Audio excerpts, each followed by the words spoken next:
Bible prophecy is active and unfolding daily. Zechariah 12, Isaiah 17, Psalm 83, Ezekiel 38. Here is what the LameStream Media is not telling you. Shalom, my friends. Welcome to this week's newscast. As I said last week, my newscast is changing.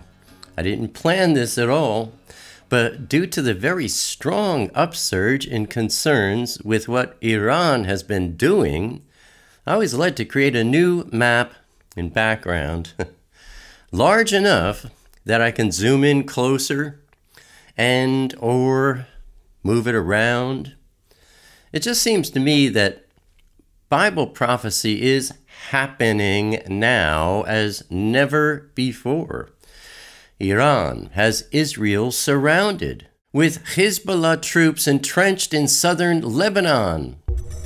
The ongoing Iranian takeover of wide swaths of Syrian territories, Hamas in the Gaza Strip deepening its strategic ties with Shiite players led by Iran, Hamas in Lebanon currently setting up a base with support from Iran, and ISIS staring Israel in the face in two sectors, south in the Sinai Peninsula and northwest in the Golan Heights.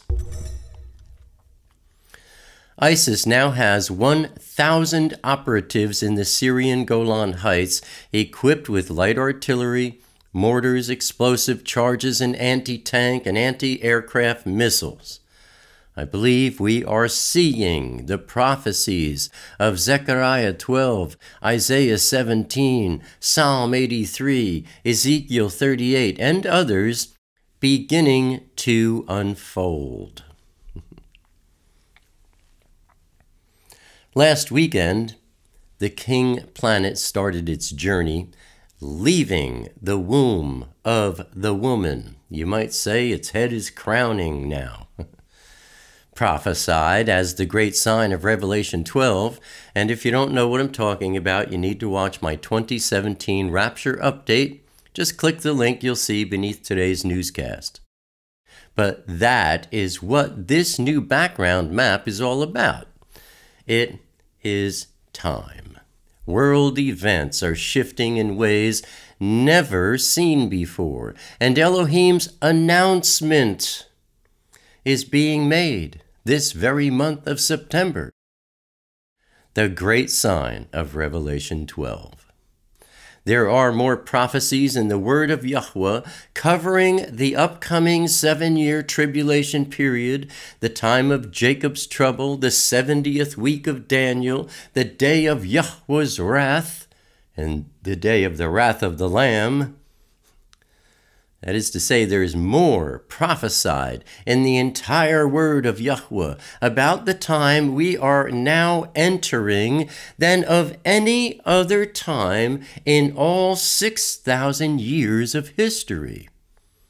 And current events are already beginning to show the shift, apart from Iran beginning to surround Israel. Hurricane Irma broke records on historic levels this past weekend, and we had an earthquake in Mexico that measured 8.1 on the Richter scale, the singular, most intense earthquake of 2017, which so far has brought more than 7,250 earthquakes that registered above 4.0 on the Richter scale. One other thing, I've seen this going on other websites, and somebody accused me of it last week, and I came back at them, and they were very cool. They apologized. They understand. But, if somebody gives the okay sign, are there times where I'll put these two fingers together like that, and the other three just happen to be kind of like, good food, you know what I mean? Or I might just be enunciating something. I am not a Mason. I have nothing to do with the Mason organization, and neither do 99.99999% of anybody you see doing this. Or, I don't know, somebody told me to Google things. You stay away from this stuff, man. I'm just expressing myself from me to you. It doesn't mean anything else. One other reminder, my friends, don't forget, you can get my books for free. Just go to watchallen.com or click the link you'll see beneath today's newscast. Now, looking at wars and rumors of wars, on Tuesday, September 5th, from the Washington Post, 300 ISIS fighters in a convoy that set out from western Syria last Tuesday, under a deal brokered by Hezbollah, may have found their way into Iraq, despite the U.S. military's determination to stop them. And further from the Washington Post, the Syrian army broke a 3-year siege by ISIS on the city of Deir al-Zur. The victory set the stage for a race to control the rest of Deir al-Zur province, which the United States has been preparing to liberate from ISIS fighters. The Syrian army was aided in the fight by Iranian-backed militias, Russian advisors, and Russian airstrikes. Russia's defense ministry said that one of its warships in the eastern Mediterranean had fired cruise missiles into the area in support of the Syrian army. Then on Wednesday, September 6th, the U.S. military blocked the convoy's path by bombing the desert road ahead of it. However, according to Syrians in the area and Iraqi officials, all or most of the ISIS fighters have made their way to Iraq using back roads.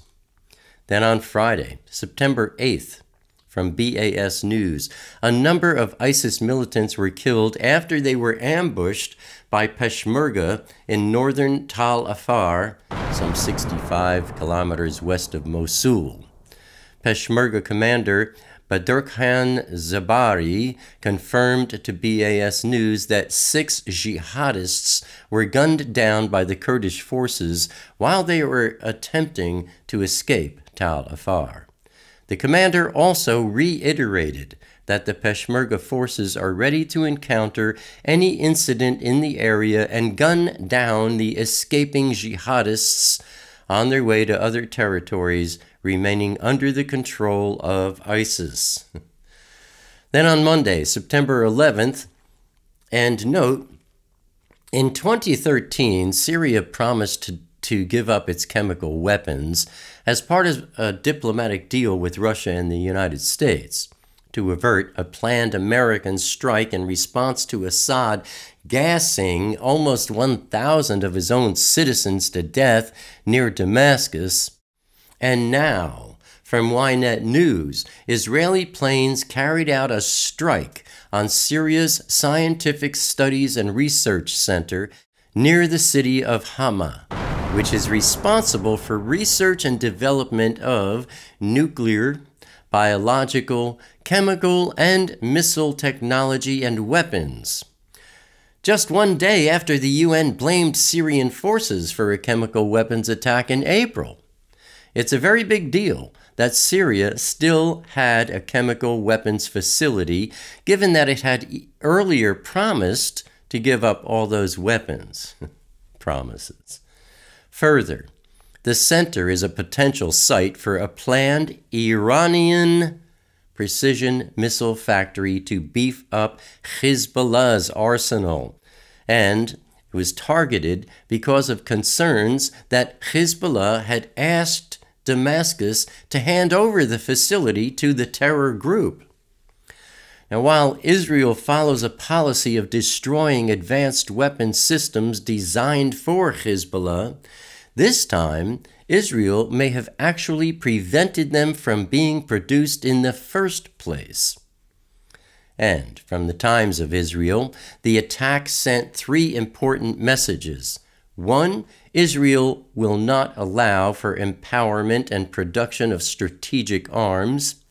2, Israel intends to enforce its red lines despite the fact that the great powers are ignoring them. And 3, the presence of Russian air defense does not prevent airstrikes from Israel. Syrian opposition sources quoted by Israel Radio said the airstrike destroyed stores of weapons, including chemical-tipped missiles that were to be delivered to Hezbollah. Once again this week, my friends, no Intifada update. We turn now to our review of last week's news. Iran has Israel surrounded with Hezbollah troops entrenched in southern Lebanon. The ongoing Iranian takeover of wide swaths of Syrian territories. Hamas in the Gaza Strip deepening its strategic ties with Shiite players led by Iran. Hamas in Lebanon currently setting up a base with support from Iran, and ISIS staring Israel in the face in 2 sectors, south in the Sinai Peninsula and northwest in the Golan Heights. 300 ISIS fighters under a deal brokered by Hezbollah may have found their way into Iraq despite the U.S. military's determination to stop them. The Syrian army broke a 3-year siege by ISIS on the city of Deir al-Zor. A number of ISIS militants were killed after they were ambushed by Peshmerga in northern Tal Afar, and Israeli planes carried out a strike on Syria's Scientific Studies and Research Center. And that, my friends, is what the LameStream Media is not telling you. Abba willing, I'll see you here again next week. Until then, stay safe. Shalom.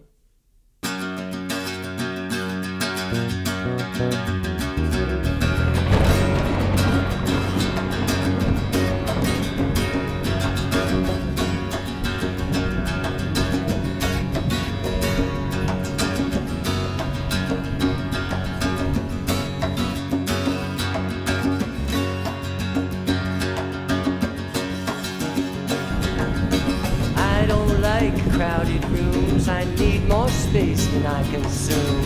Enough is time alone with you, underneath a naked moon, sharing confidential moods and making chatter.